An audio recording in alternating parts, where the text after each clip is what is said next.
అందరికీ నమస్కారం. Welcome to Sandhya kitchen India. ఈరోజు మనం చాలా రిచ్ అండ్ రాయల్ టేస్ట్ ఉన్న ఒక స్పెషల్ కర్రీ, అదేనండి వెజ్ నవాబీ కర్రీ తయారు చేద్దాము. ఈ కర్రీ పేరు వినగానే వెంటనే మనకు నవాబుల కాలం గుర్తొస్తుంది కదా. ఎందుకంటే ఇందులో ఉపయోగించే పదార్థాలు, టేస్ట్ అన్నీ కూడా చాలా రిచ్గా ఉంటాయి. ముందుగా ఈ కర్రీకి కావాల్సినవి క్యారెట్, బీన్స్, ఆలు, బఠానీ, మనకి ఇష్టమైన ఏ వెజిటబుల్ అయినా వేసుకోవచ్చండి. నేనైతే ఇక్కడ మష్రూము, ఇంకా డబల్ బీన్స్ ఇవన్నీ కూడా వేసుకుంటున్నాను.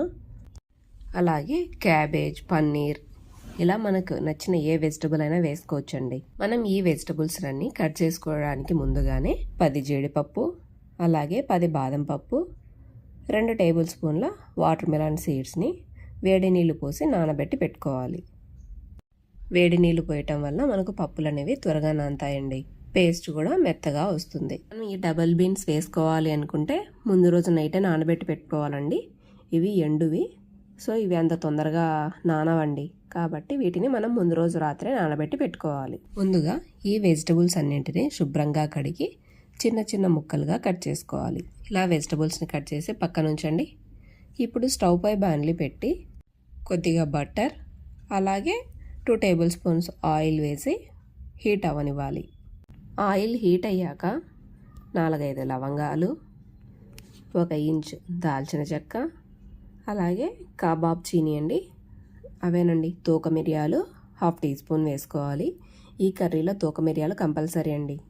అవి వేయటం వల్ల మనకి ఈ కర్రీకి మంచి ఫ్లేవర్ వస్తుంది.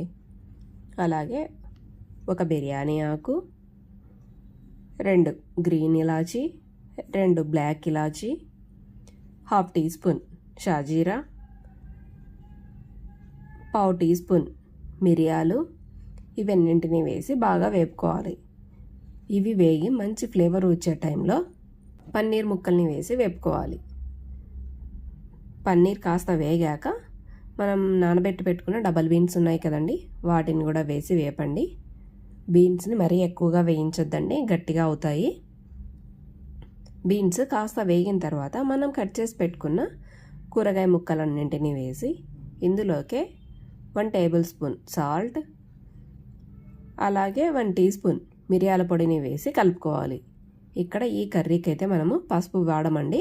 సో ఈ ఉప్పు, మిరియాల పొడి వేసి ముక్కలకంతా బాగా పట్టే రకంగా కలిపి మూత మూసి 10 నిమిషాల పాటు మగ్గించుకోవాలి. మధ్య మధ్యలో కలుపుతూ ఉండండి.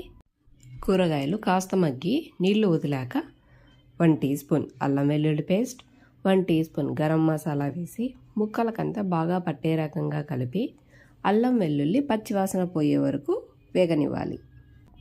ఈ కూరగాయలు మగ్గేలోపు ఇందుకు కావాల్సిన ఒక ప్రత్యేకమైనటువంటి గ్రేవీని తయారు చేసుకుందాం రండి. మిక్సీ జార్ తీసుకొని 4-5 పచ్చిమిరపకాయలు, మీ కారానికి తగినంతగా వేసుకోండి. ఇక్కడ నేనైతే 5 పచ్చిమిరపకాయలు వేస్తున్నాను. అలాగే ఒక పెద్ద ఉల్లిపాయని కట్ చేసి వేసుకోవాలి. ఇందులోకి కొద్దిగా ఉప్పు, 1 టీ స్పూన్ జీలకర్ర వేసి మెత్తని ఫైన్ పేస్ట్లా గ్రైండ్ చేసుకోవాలి.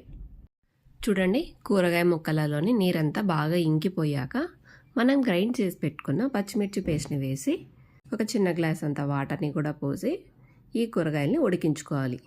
కూరగాయలు ఉడికేలోపు మనం ఒక గ్రేవీని తయారు చేసుకుందాం రండి. మనం నానబెట్టి పెట్టుకున్న జీడిపప్పు, బాదం పప్పులు ఉన్నాయి కదండి, వాటికి ఆ బాదం పప్పులకి ఉన్న పైన పొట్టునంతా తీసేయాలి. ఇలా తీసేశాక ఆ వాటర్ని వంపి ఓన్లీ పప్పులు మాత్రమే మిక్సీ జార్లో వేసుకోండి.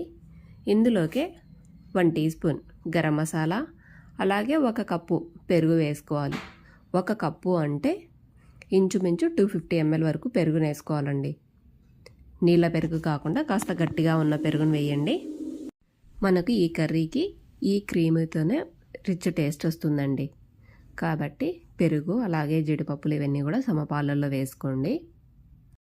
మెత్తగా గ్రైండ్ చేసి పక్కన ఉంచండి. ఇప్పుడు కూరగాయలు ఎంతవరకు ఉడికాయో చూద్దాం రండి. చూడండి, కూరగాయలు కూడా బాగా ఉడికిపోయాయి కదా. ఇప్పుడు మనం గ్రైండ్ చేసి పెట్టుకున్న జీడిపప్పు, పెరుగు పేస్ట్ని వేసి కలిపి మరో 5 నిమిషాల పాటు ఉడికించుకోవాలి. ఈ పేస్ట్ వేయటం వల్ల మనకు గ్రేవీ అనేది మరింత చిక్కగా అవుతుందండి. కాబట్టి తగినంతగా చూసి ఆ మిక్సీ జార్లో కొద్దిగా వాటర్ని పోసి కలిపి పోయండి. ఇక్కడ ఒక ఇంపార్టెంట్ టిప్ చెప్తా చూడండి. కాజు పేస్ట్ అనేది బాగా స్మూత్గా ఉండాలండి. మీకు ఇంకా రిచ్ టేస్ట్ కావాలి అంటే కొంచెం క్రీమ్ వేసుకోవచ్చు. అంతే అండి. ఈ సింపుల్ స్టెప్స్ ఫాలో అయితే మీరు కూడా hotel style veg Nawab curry ఇంట్లోనే సులభంగా తయారు చేసుకోవచ్చు.